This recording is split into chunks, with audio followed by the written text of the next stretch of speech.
My name is Kerry Brown, and I am a seasoned business coach. They call me the Small Business Expert, and welcome to my Hangout today. Today, our topic is systemizing your business so that you can keep your customers coming back. And specifically, we're talking about what kind of marketing strategies that you can use to keep your customers coming back. You know, marketing is all about filling that funnel. And is there anyone out there that maybe doesn't have enough customers, that you'd like a couple more ways in which to get some more customers coming to your business, getting your phone to ring, emailing you? Say yes if that's you. Yes. For Good. sure. Good. Well, then you're in the right place, because today that's what we're going to talk about. So this is episode 13, and I just want to review what we covered last week in episode 12, because we talked about the top 5 marketing strategies. But what I'm going to do first is introduce my panelists here, and if they can tell us who they are, that would be great. And I'm going to start with Bonnie Mitchell. Bonnie, share with the audience here what it is that you do. Hi, Kerry. Thank you. So, well, everyone knows I'm Bonnie Mitchell. I own Mitchell Creative, which is actually formerly known as Stimulus Design. So I'm very excited to roll out a new rebrand. What I do is I help businesses visually communicate their expertise and services to the people with whom they wish to do business. So I achieve this by creating a complement of items that people will need to conduct their business successfully. Great. Thanks, Bonnie. I really appreciate that. And how can they reach you? What's your website address? It is bonniemitchell.ca. Perfect. That's great. Thanks. And Kathy, let's go to you next. Hi, Kerry. Thanks for having me on again. I always enjoy our morning sessions on Monday. My business is Niche Travel. I have boutique tours for women all over the world, so Niche Women's Tours, and going to spectacular destinations and just having a total lot of fun. So that's what I do. That's great. And how can people find you? And I have 2 ways of finding me, nichetravel.ca or nichewomenstours.ca. Great. Excellent. Thanks, Kathy. And Grace Gary, tell everybody what you do. Hi, Kerry. So I'm Grace Gary, and I do counseling and coaching. And I help people who get stuck in their life path and would like some help to get unstuck so they can reach the results that they want. I work with relationships, emotional eating, and self-esteem issues. And how you can find me is gracefulsolutions.ca. Great, thank you. Well, thank you, panelists, and we're going to be hearing from you a little later on in this episode. So what I wanted to do was just first to recap some of the things that we talked about in episode 12, and it might encourage you to go and listen to that episode. What we're really focusing on here is systems for your business, and the most critical one for your business is marketing. How do you systemize your marketing strategies so that at any given time you're not having to reinvent the wheel? It's much more efficient, you're much more consistent and congruent with your messages out in the marketplace and the customer experience as well. So what I did last week is I picked 5 top ones. So 5 top marketing. So we're talking about marketing here, and we're talking about strategies. So the top 5 marketing strategies. Now, there are many, many more marketing strategies, and stay tuned to future episodes when we'll be talking about a number of those other ones so you can start to implement them. Because as a business coach, when I work with entrepreneurs, solopreneurs, is I encourage them to have at any given time 10 marketing strategies that are getting traction for them working. Now the thing is it's impossible to start with 10, so you start with 1. Get it working, systemize it, then you go on with the next one. Exactly the same thing, and just repeat it over and over again. And a couple of episodes ago, I believe it was episode 11, we talked about how to actually systemize a particular process. So make sure you go back and listen to that one if that's still something that you are unfamiliar with. So let me recap what the top 5 were from last week. So the first one is networking. As a solo entrepreneur, it's really critical that you get out and network. Now I know that sometimes you say, gee, do I still have to get out and do that even though you may have been in business for a long time? And really the answer is, if you have not yet created predictable income to the level that you're happy with, you are going to have to be adding some new marketing strategies to your plan. No question about it. And networking is one of the most cost-effective and fast results way. Now, a lot of people say, how can you get fast results? Because it's about relationship building. Absolutely it is. But you never know who you might meet tomorrow who might need your services the following day. So systemize all your networking strategies that you're using, where you go, who you see, how you follow up with them, what particular organizations you belong to. The second one is having a referral system in place that you know how to reward those people who are your raving fans. Now, you'll have heard on episode 12, I'm not a fan of incentivizing people to give you referrals, because I think there's a lot of people out there who feel very uncomfortable making money off recommending their friends, so to speak. You're better off creating raving fans by getting them to be so happy with what you provide, the service or product that you provide, that they're happy and thrilled to go out and share what you do.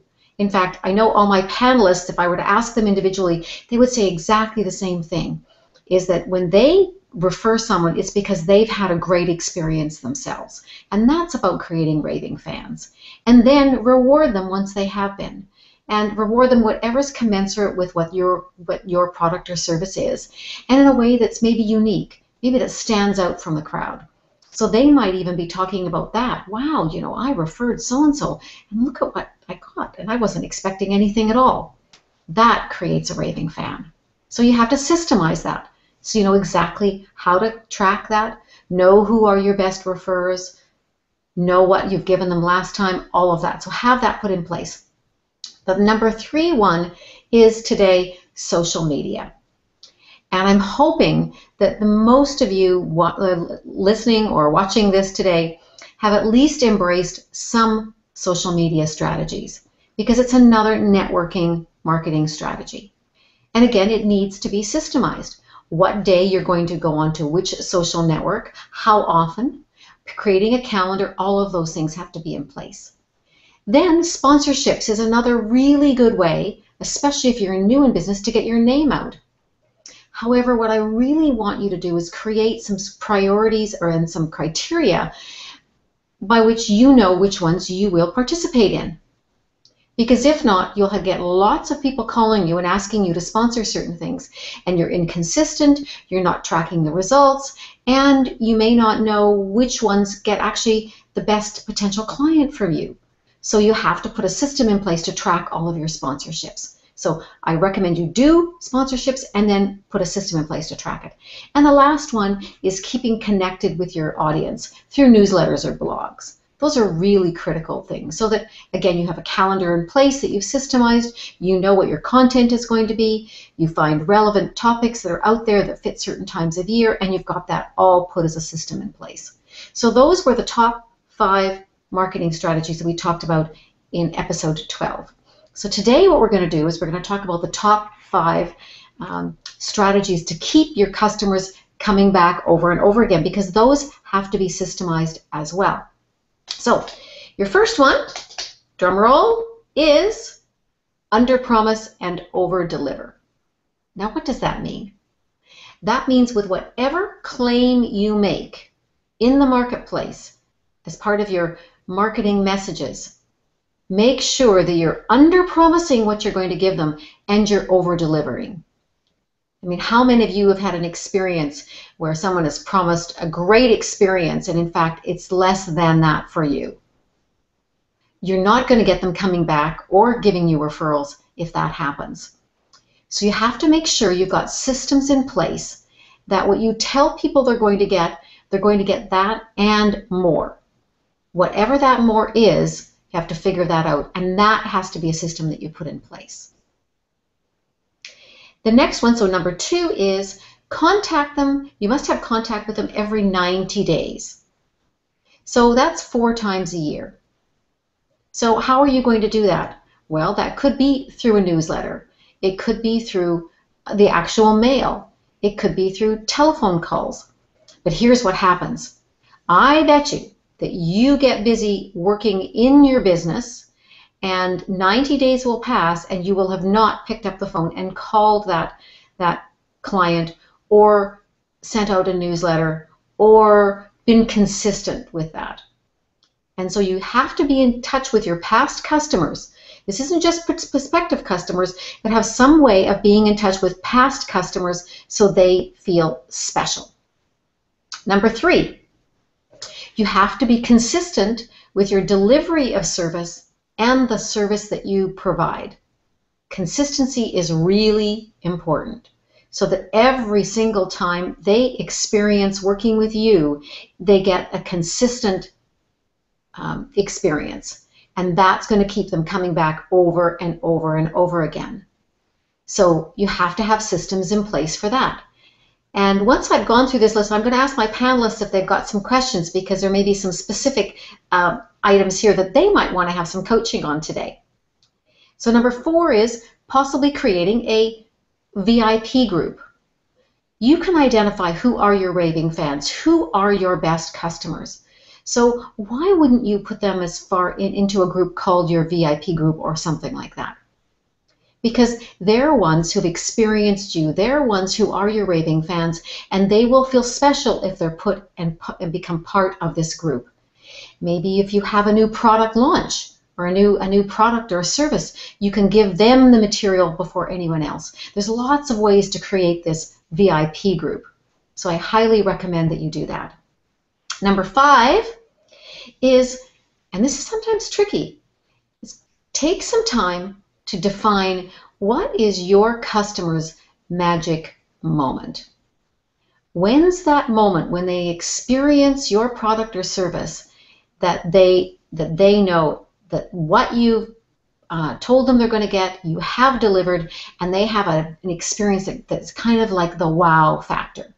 That there's something in what's happened that there's a wow. Identify what that is and make sure that you have a system in place that's delivered consistently every single time that a client or customer experiences your product or service. Now, I decided I was going to offer a couple of bonuses today. I was feeling a bit generous, so 2 more strategies I'm going to throw out to you, and then we'll hear from our panelists. One of them is always schedule a post follow-up contact with them. So if someone experiences your work that you do, have some way in which they're engaging with you afterwards. And it has to be scheduled. Depending upon how frequently a client does business with you, let's say you're in the spa business, for example, and someone comes and has a service that's provided at your spa. Do you just let them leave and not be in touch with them?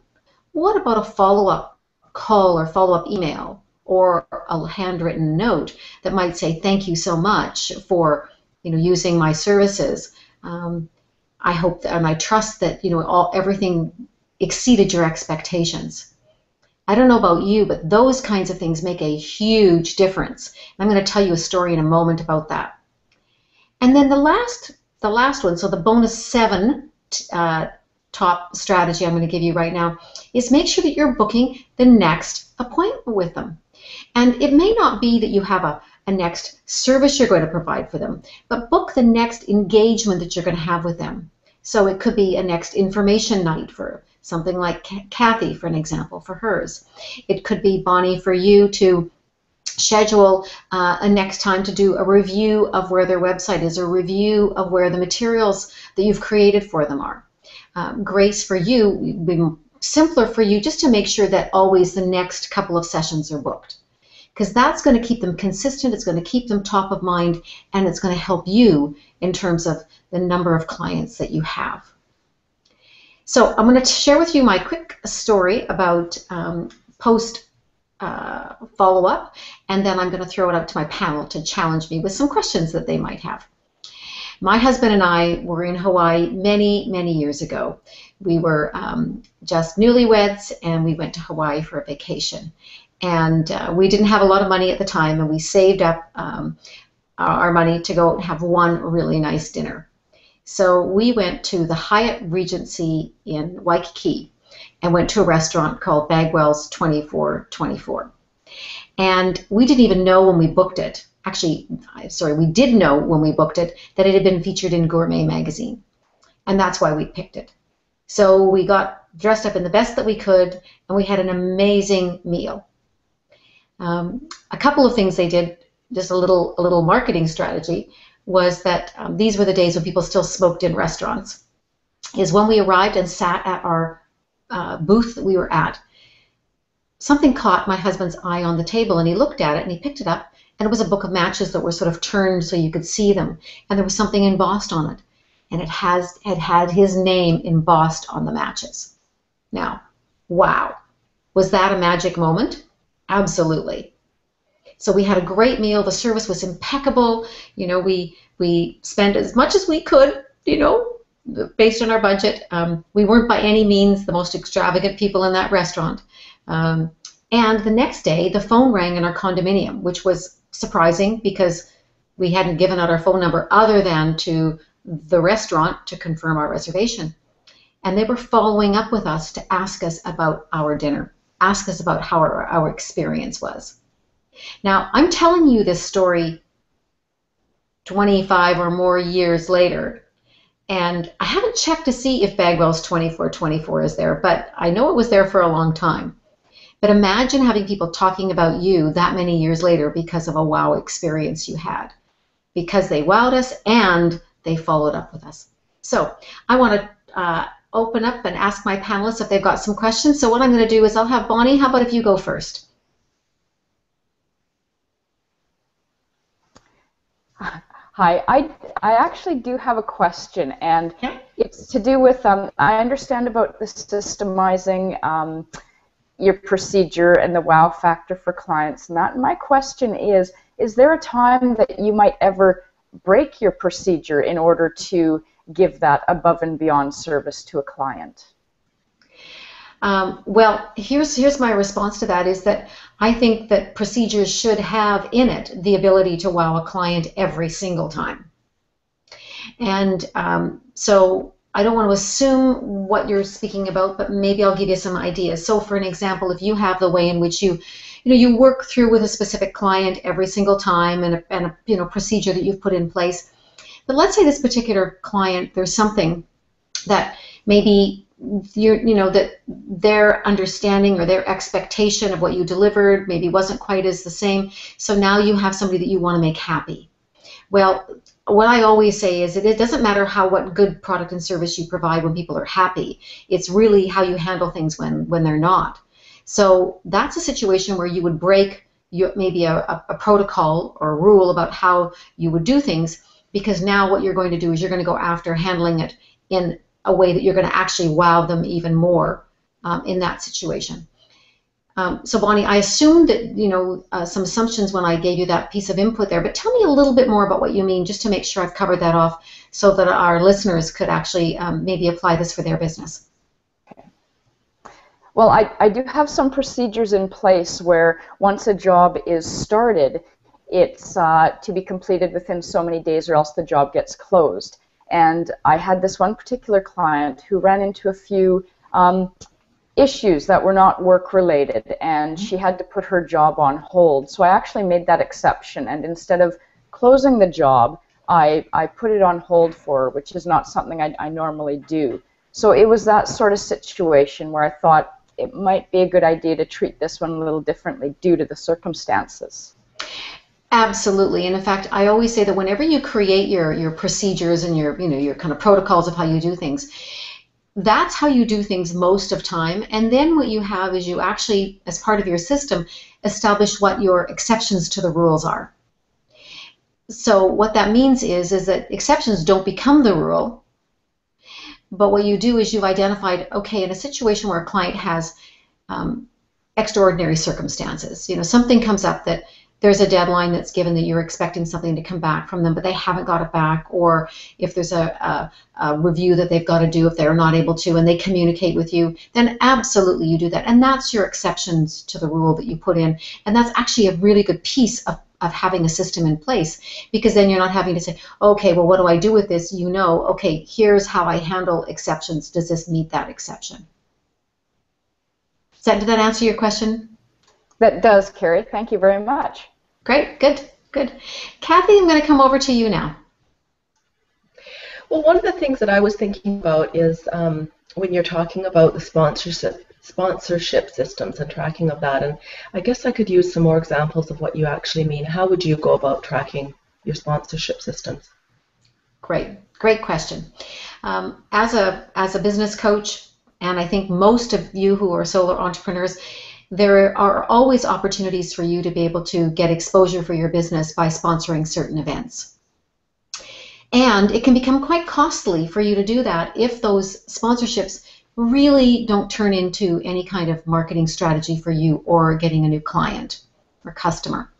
So when you're in the early days, the most important thing you want to be able to track is, where you are providing sponsorships and tracking who the results are, or what kind of results you get. So, for example, for me as a coach, if I was offering complimentary coaching sessions, let's say as an example, in sponsoring different events, or providing that as a donation, a charity donation. So under the term of sponsorships, I also call charity donations, is that if I find that I'm giving lots of complimentary sessions and yet no one's turning into a client because really it's not my ideal client, that's a really important piece of information for me to understand. So over time, I become really clear what's my criteria for determining who is a good sponsorship. So the kinds of questions that I might ask, because afterwards I was always pretty clear, a question I forgot to ask was, what are the number of people coming to the event? What's the makeup of the people? With events that you've done in the past, what kinds of price points do people pay for certain things? All of those kinds of things, because that'll give me a lot more data. So then over time, what I've learned is that there's a certain organization or type of business that I will sponsor, because I know that that is my ideal audience, and so I know that someone's actually truly going to benefit from what I offer to them, and that there's a much greater likelihood that they will maybe become a client of mine, and even in terms of what I offer.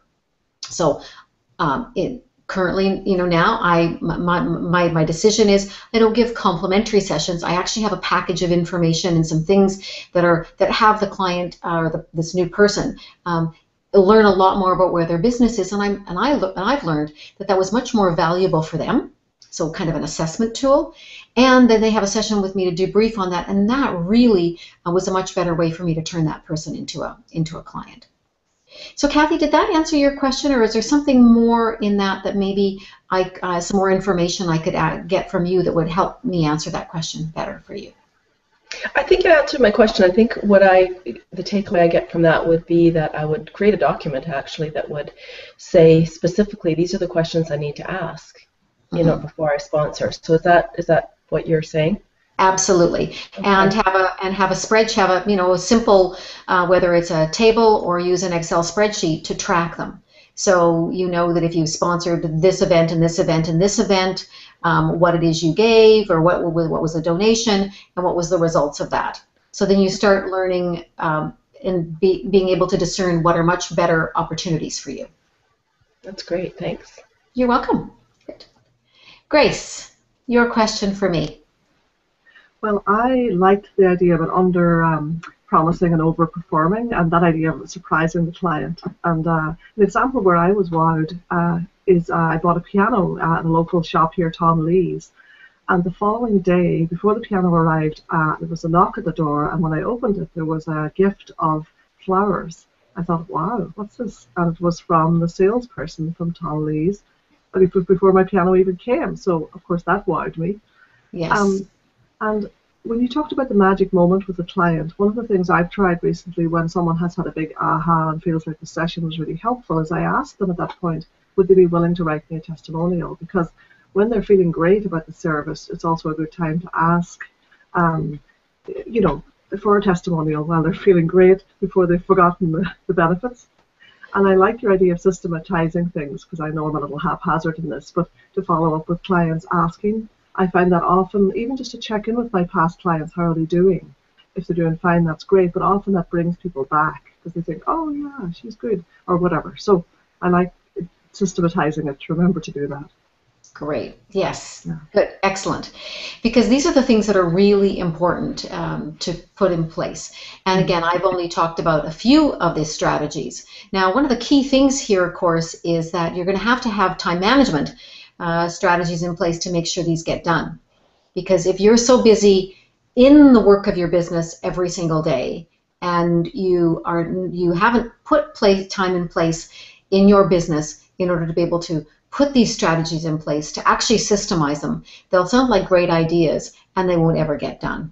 So it's really key that you do that to make sure that you have those pieces in place by systemizing them, and it's going to require time management to do that. And the other piece too is to make sure that you have someone that you're accountable to hold to making sure these get done. So maybe what I'm going to do is I'm going to challenge my panelists here is to think about what's one thing this week that you're going to do about what we've talked about today, because you're going to commit it to the audience here. So think about one thing that you're going to do. It doesn't have to be a big thing, but one thing that you're going to do this week with regards to systemizing your business to keep your customers coming back. Who wants to go first? I can start. Okay.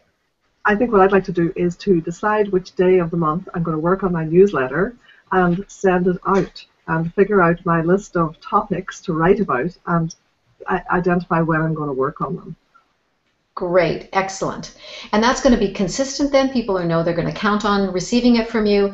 And it's also going to make it easier for you to write it if you've got a calendar ahead of time in terms of your content. So great, thanks for that, Grace. I'll be checking in with you to make sure you've done that.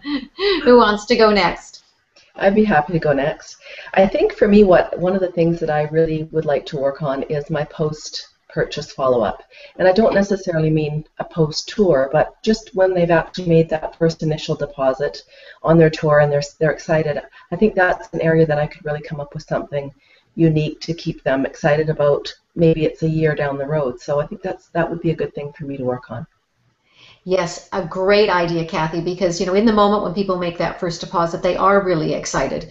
And then what happens with anyone, so even our audience here who, let's say there's a long sales cycle that's in it, is thinking of what you can do to continue to keep that client engaged and excited about it. So, okay, Kathy, I'll be checking in with you to see how you're doing with that.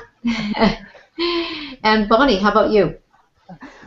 Well, Grace took my newsletter one, but that's okay. I'm actually going to be working on getting testimonials sooner. I really like the way Grace approached her way with testimonials, and that's something I need to work on because I don't ask for a lot of them.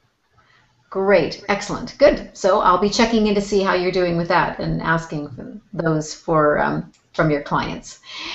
All right, well, I know we've covered a lot of content today. Make sure that you check out hangoutwithcoachkerry.com for past episodes, and there'll be some new free tools and resources there in the next while. So make sure if you've listened to this episode that you go back and listen to previous ones there and check out some of the free goodies that I have on hangoutwithcoachkerry.com. So remember, we are Mondays, my little sign, Mondays, 9 a.m. if you want to watch us live, or at hangoutwithcoachkerry.com, and you can see all episodes that are there. So until then, have an amazing week and put some systems in place that are going to help you keep your customers coming back. Talk to you soon. Bye-bye.